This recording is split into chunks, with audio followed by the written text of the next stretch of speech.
हमारा जो एक्सपेक्टेशंस है ना, हमारी जो चाहते हैं, कभी खत्म नहीं होंगी, कभी खत्म नहीं होगा। इसका कोई एंड नहीं है, इसका कोई एंड नहीं है।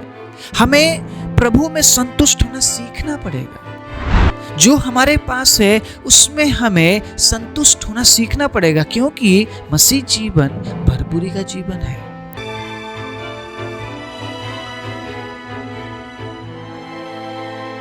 आप सभी को जय मसीह की। प्रभु यीशु मसीह के नाम से मैं आप सभी का स्वागत करता हूं आज के वचन के लिए। परमेश्वर के प्रिय लोगों, जब आप इस तरीके से बोलते हैं कि आप प्रभु में बढ़ रहे हैं, जब मैं प्रचारों को लेकर आता हूं, तमाम प्रचारों को सुनकर आप प्रभु में बढ़ रहे हैं, सुनने में काफी अच्छा लगता है, क्योंकि मेरा मकसद यही है कि आप प्रभु में बढ़े, आप परमेश्वर को और जाने। वचन बिना यह असंभव है। बिना वचन के आप परमेश्वर को नहीं जान सकते हैं, परमेश्वर की इच्छा को नहीं जान सकते हैं, प्रभु के लिए जीवन नहीं जी सकते हैं। आप प्रभु के साथ आप रह नहीं पाएंगे। वचन बिना आप कुछ नहीं कर सकते। इसलिए हर दिन जब मैं बड़े मेहनत करते हुए परमेश्वर के अजीजों में आप सभी के बीच में प्रभु के वचन को लेकर आता हूँ, आप लोगों से सुनने को ये मिलता है कि आप प्रभु में बढ़ रहे हैं। काफ़ी आनंद महसूस करता हूँ मैं अपने जीवन में, और इसी प्रकार इस काम को करने के लिए परमेश्वर के अजीजों, आप लोग अच्छे कमेंट करते रहिएगा ताकि मैं इस काम को जारी रख सकूँ, आप लोगों को प्रभु में बढ़ाने के लिए मेहनत कर सकूँ। हमारा मेहनत जो इस संसार में हम करते हैं, एक दिन व्यर्थ में चला जाएगा। एक दिन परमेश्वर के सामने जब हम जाएंगे तब परमेश्वर ये नहीं पूछेगा तूने कितना काम किया, कितने पैसे कमाए। परमेश्वर जरूर हमसे ये पूछेंगे कितने लोगों को यीशु के बारे में बताया, कितने लोगों को सुसमाचार सुनाया। जो वचन में आप सभी के बीच में हर दिन लेकर आ रहा हूँ परमेश्वर के अजीजों, ये एक आत्मिक भोजन है, और जब हम आत्मिक भोजन से हम लोगों को बांटेंगे, लोग जब आत्मिक भोजन से तृप्त होंगे परमेश्वर के अजीजों, वही परमेश्वर की खुशी है। प्रभु चाहता है हम बढ़े, हम तरक्की करें, लेकिन उससे भी बढ़कर अगर हम परमेश्वर के वचनों से लोगों को हम बांट रहे हैं, लोगों को शेयर कर रहे हैं, लोगों को बता रहे हैं, लोगों को प्रभु के नज़दीक लेकर आ रहे हैं, परमेश्वर उससे प्रसन्न होते हैं, आनंदित होते हैं, क्योंकि कहीं ना कहीं हम लोगों की अगुवाई कर रहे हैं स्वर्ग की ओर, हम लोगों की अगुवाई कर रहे हैं अनंत जीवन की ओर, और यही परमेश्वर चाहता है। आज मैं आप सभी के बीच में कुछ ऐसे टॉपिक के बारे में बात करना चाहता हूँ परमेश्वर के अजीजों, जिसके बारे में बात करना बहुत ज़रूरी है, क्योंकि संसार में हम देख रहे हैं चारों तरफ हाहाकार मचा हुआ है। लोग बस प्राप्त करने की चाहत में है, उन्हें बस अपने लिए प्राप्त करना है, जितना हो सके ज़्यादा प्राप्त करना है, ज़्यादा उन्हें चाहिए। अगर उनके पास थोड़ा है तब भी उन्हें चाहिए, अगर उनके पास ज़्यादा है तब भी उन्हें चाहिए। लेकिन परमेश्वर का वचन क्या कहता है इसके बारे में आज मैं आपको बताऊंगा। जितना ज़्यादा आप परमेश्वर के अजीजों अपेक्षाएं आप रखेंगे, उतना ही ज़्यादा परमेश्वर के अजीजों प्रलोभन में आप पड़ेंगे। अधिक अपेक्षाएं अधिक प्रलोभन को हमारे जीवन में लेकर आती है। इस बात को सुन लीजिए, परमेश्वर के वचन में सब कुछ बताया गया है, बस कई बार हम ढिलाई करते हैं पढ़ने में, सुनने में, समझने में। अधिक अपेक्षाएं रखना हमारे जीवन में अधिक प्रलोभन को बुलावा देने का एक बहुत बड़ा कारण बन जाएगा। आप प्रभु से क्या अपेक्षाएं रखते हैं ये आप जानते हैं, लेकिन अगर आपने अधिक अपेक्षाएं रखी और अगर उन चीज़ों का आपने प्रभु से प्राप्त नहीं किया, खुद से ही प्राप्त करने की अगर आपने कोशिश की, तो अधिक प्रलोभन में आप पड़ेंगे। परमेश्वर के अजीजों, अधिक प्रलोभन आपके जीवन में आ जाएगा। आज मैं आप सभी को याकूब की किताब से उत्साहित करना चाहता हूँ। बहुत इंपॉर्टेंट वचन है, बहुत ज़्यादा। हर दिन के लिए इस वचन को अपने साथ रखिए, जो आज मैं आप सभी को बता रहा हूँ। हर दिन के लिए अधिक अपेक्षाएं अधिक प्रलोभन को लेकर आती है।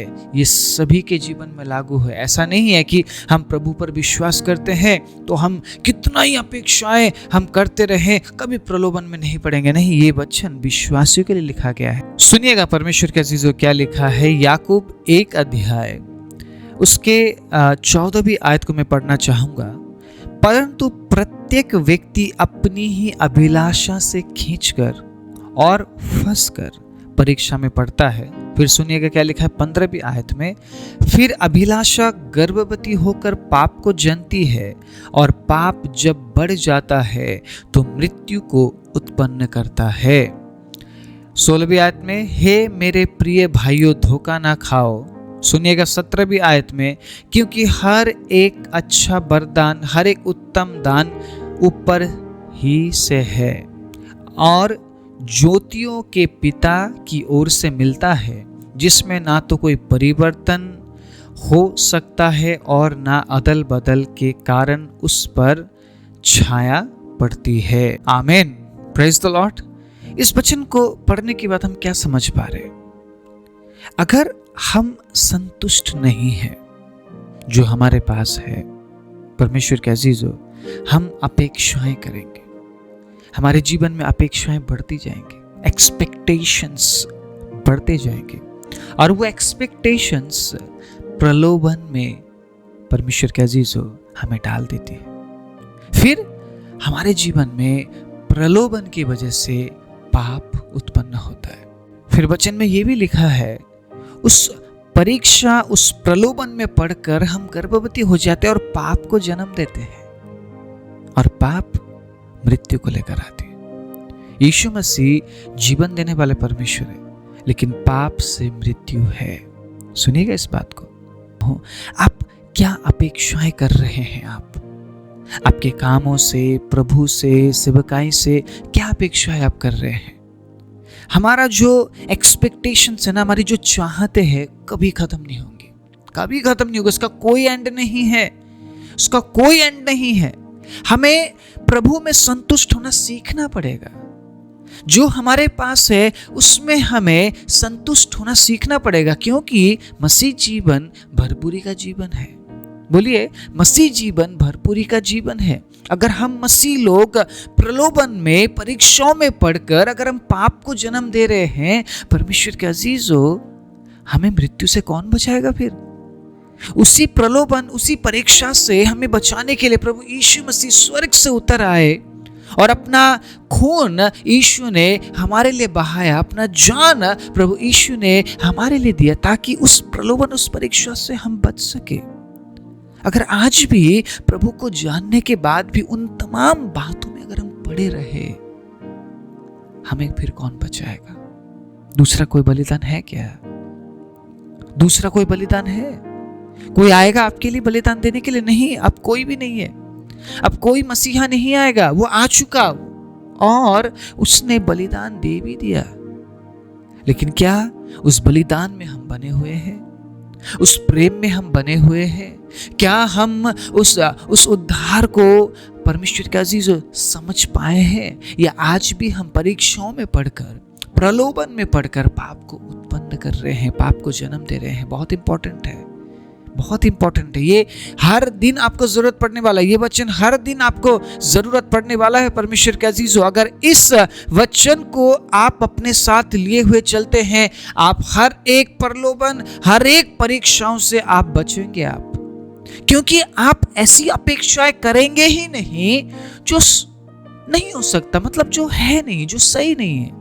ऐसी अपेक्षा करना ही क्यों है? ऐसी अपेक्षा रखना ही क्यों है जो असंभव है, जो कभी नहीं हो पाएगा? और ऐसी अपेक्षाओं में पढ़कर हम प्रलोभन में क्यों पढ़ना है? ऐसी अपेक्षाओं को लेकर हम परीक्षाओं में क्यों पढ़े? हम क्यों पाप को जन्म दें? आप प्रभु से वो मांगिए, उन बातों को आप परमेश्वर का अजीज अपेक्षा कीजिए प्रभु से, जो हो सकता है, जो पॉसिबल है। जो हो ही नहीं सकता है, अगर उन बातों को हम प्रभु से पाने की आस में रहेंगे और प्रभु से हमें नहीं मिलेगा, तो हम अपना रास्ता चुन लेते हैं। परमेश्वर का अजीजों, आपको परमेश्वर ने अपना रास्ता चुनने के लिए नहीं बुलाया है। नीति वचन 3:5 में क्या लिखा है? तू अपनी समझ का सहारा छोड़, संपूर्ण मन से यहोवा पर भरोसा रख, तब वो तेरे लिए सीधा मार्ग निकालेगा। हम अपने अपने समझ पे चलते रहे, अपने समझ के अनुसार चलते रहे, इसलिए हमें बुलाया नहीं गया है, इसलिए हमें चुना नहीं गया है। परमेश्वर के अजीजों, हमें प्रभु के साथ चलना है, हमें प्रभु के साथ आगे बढ़ना है, हमें प्रभु में बने रहने के लिए बुलाया गया है। इसीलिए ये गीत गाया जाता है, बने रहो तुम, बने रहो, यीशु में बने रहो। जैसे मछली बिन पानी के जिंदा न रहती है, वैसे ही विश्वासी जन यीशु बिन मुर्दा है। परमेश्वर के अजीजों, हम यीशु के बिना कुछ भी नहीं है। हम धर्मी है तो यीशु में हम धर्मी है, हम चंगे हैं तो यीशु में हम चंगे हैं, हम परमेश्वर के अजीजों छुड़ाए गए हैं तो हम यीशु में छुड़ाए गए हैं। अगर हम आशीषित किए गए हैं तो हम प्रभु यीशु मसीह में आशीषित किए गए हैं। अगर हमने अनंत जीवन पाया है तो यीशु में होकर हमने अनंत जीवन पाया है। बिना यीशु के आप पिता को बुला नहीं सकते हैं, क्योंकि एक यीशु ही है जिसने अपने आप को बलिदान कर दिया और वो जरिया बन गया परमेश्वर के अजीजों कि हम पिता तक पहुंचे, पिता को पुकार सके, पिता को बुला सके। क्योंकि हम तो पाप में हैं और जब हम यीशु में होकर गुजरते हैं, यीशु में होकर पिता के पास जाते हैं, तो यीशु हमारे पाप को ले लेते हैं और हमें पवित्र बना देते ताकि हम पिता के साथ बात कर सके, पिता के साथ मिल सके।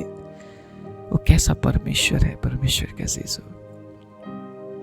वो हमारे लिए पाप बन गया ताकि हम धार्मिकता में प्रवेश कर सके। Jesus, hallelujah, praise the Lord. तो क्या हम ऐसी अपेक्षाओं में पड़े रहे जो हमें प्रभु से दूर कर दे? क्या फायदा उन अपेक्षाओं का, उन एक्सपेक्टेशंस का? क्या फायदा? मोर एक्सपेक्टेशंस, मोर टेम्पटेशंस। जितना ज्यादा आप अपेक्षाएं रखेंगे, जितना ज्यादा आप अपेक्षाओं में जीवन जिएंगे, उतना ज्यादा टेम्पटेशन, उतना ज्यादा परीक्षाएं हमारे जीवन में आएगी। परमेश्वर के अजीजों, आज अगर मेरे पास एक छोटा सा चीज है परमेश्वर के अजीजों, अगर मैं उसके साथ संतुष्ट नहीं रहा, अगर मैं उसके साथ मैं धन्यवादी बना नहीं रहा, तो परमेश्वर के अजीजों मेरे पास बड़ा चीज आने के बाद भी मैं संतुष्ट नहीं होऊंगा और मैं धन्यवादी नहीं होगा। आप समझिए इस बात को। जितना ज्यादा आप एक्सपेक्टेशंस आप रखेंगे, जितना ज्यादा आप अपेक्षाएं रखेंगे, उतना ही ज्यादा प्रलोभन में हम पड़ेंगे, उतना ही ज्यादा प्रलोभन में हम पड़ेंगे परमेश्वर के अजीजों। और जो व्यक्ति प्रलोभन में पड़ता है वो गर्भवती होता है और पाप को जन्म देता है और मृत्यु लेकर आती है पाप। अगर हमने थोड़े सी चीजों के साथ संतुष्टि में जीवन बिताना सीख लिया यीशु में, तो जब हमारे पास ज्यादा होगा तब भी हम संतुष्ट होंगे और हम उतने अपेक्षाओं में हम पड़ेंगे नहीं, उतने अपेक्षाओं में हम जिएंगे नहीं। परमेश्वर का अजीजों, मोर एक्सपेक्टेशंस में हम नहीं जिएंगे, अधिक अपेक्षाओं में हम नहीं जिएंगे। हम प्रभु से कहेंगे, प्रभु धन्यवाद आज मेरे पास जो है उन तमाम बातों के लिए। प्रभु धन्यवाद जो जॉब आपने मुझे दिया है, प्रभु धन्यवाद जो गाड़ी आपने मुझे दिया है, धन्यवाद जो बाइक आपने मुझे दिया है, धन्यवाद जो घर आपने मुझे दिया है। अगर घर नहीं है तो धन्यवाद प्रभु आपने मुझे किराए में रहने के लिए सहायता किया है। आज मेरे पास छत तो है, बहुत से ऐसे लोग जिनके पास छत भी नहीं है। परमेश्वर के अजीजों, बहुत से लोग ऐसे हैं जिनके पास पर्याप्त भोजन नहीं है। आज मेरे प्लेट में जो भोजन है प्रभु, मैं उस भोजन के लिए धन्यवाद देता हूँ। कई बार परमेश्वर के अजीजों, हम कोसते हैं उन तमाम भोजनों को जो हमें पसंद नहीं है और हमारे प्लेट में हमें दिखता है। उस समय 1 मिनट लेकर सोचिएगा उन लोगों के लिए जो तरसते हैं उस भोजन के लिए, जो तरसते हैं फ्रेश खाना के लिए, जो तरसते हैं घर के खाने के लिए। उन्हें नसीब नहीं होता है।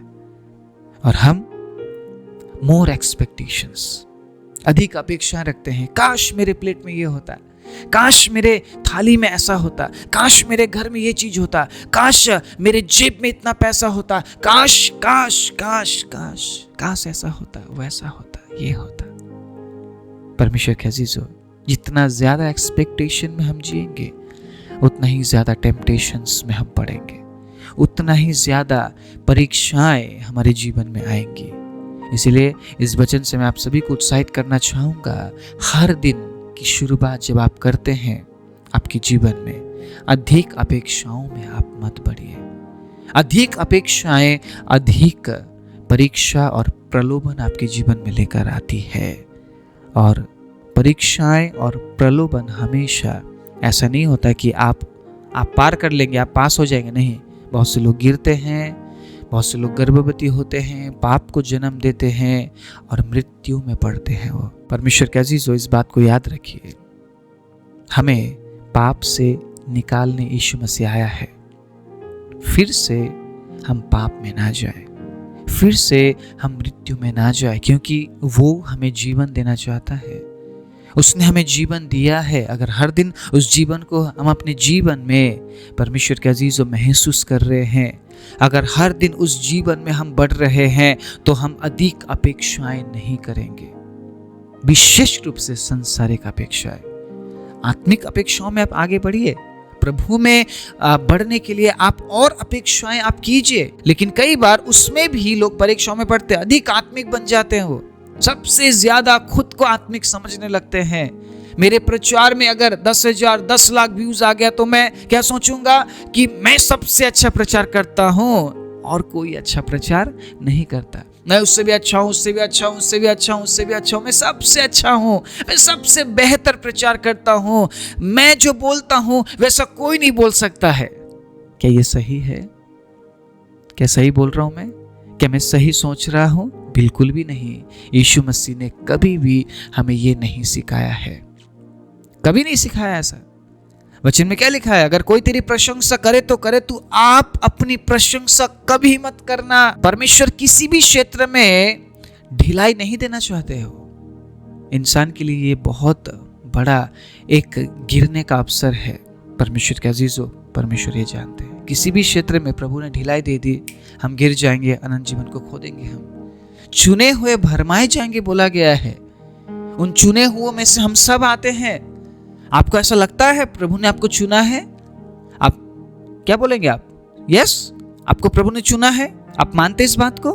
चुना है परमेश्वर ने आपको?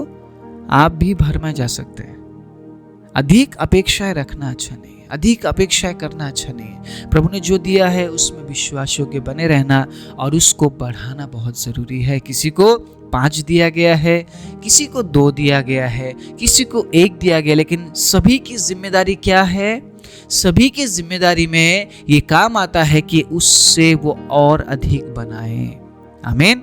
उससे वो और अधिक बनाए। उसको लेकर बैठे रहने के लिए प्रभु ने नहीं कहा है, उससे और अधिक बनाना है, प्रभु में बढ़ते रहना है और उस काम को लगातार करते रहना है। अधिक अपेक्षाएं, अधिक प्रलोभन, अधिक पाप, अधिक परीक्षाएं हमारे जीवन में लेकर आती है और हम प्रभु से दूर हो जाते। परमेश्वर कभी भी नहीं चाहते हैं कि हम प्रभु से दूर हो जाए। इसलिए वचन में लिखा है, प्रभु तू मुझे इतना मत दे कि मैं पाकर तुझे भूल जाऊं। प्रभु तू मुझे इतना भी मत दे कि मैं तुझे कोसूं। प्रभु मेरी जरूरत के अनुसार मुझे दे, ताकि मैं अधिक अपेक्षाओं में ना बढ़ूं, ताकि मैं कभी प्रलोभन में ना पड़ूं, परीक्षाओं में ना पड़ूं परमेश्वर, और उसके जरिए प्रभु मैं मृत्यु में फंस ना जाऊं।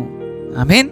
आइए इस प्रार्थना को दोहराते हैं, इस दिन की शुरुआत करते हैं परमेश्वर के अजीजों, और प्रभु ने जो दिया है उसमें आनंदित होकर प्रभु को धन्यवाद देते हुए, प्रभु की महिमा करते हुए इस जीवन को जीते हैं। क्योंकि हम इस संसार के नहीं है, हमें परमेश्वर ने संसार से चुन लिया है। उन मोर एक्सपेक्टेशंस की बातों से प्रभु ने हमें चुन लिया है। उन अधिक अपेक्षाएं करने वाली विचारों से परमेश्वर के अजीजों हमें उसने चुन लिया है। उसने हमें संतुष्टि का जीवन दिया है, भरपूरी का जीवन दिया है, भरपूर उसने हमें जीवन दिया है, भरपूर उसने हमें आशीष दिया है। इसलिए दाऊद कहता है, चाहे मैं घोर अंधकार से भरी हुई तराइयों में भी होकर चलूं तो भी हानि से न डरूंगा, क्योंकि तू मेरे साथ रहता है। यहोवा मेरा चरवाहा है, मुझे कुछ घटी ना होगी। इसी प्रकार हम क्लेम करते हुए, घोषणा करते हुए आगे बढ़ते रहें, ताकि जिस आत्मिक जीवन के लिए परमेश्वर ने हमें बुलाया है उस आत्मिक जीवन में प्रवेश करते हुए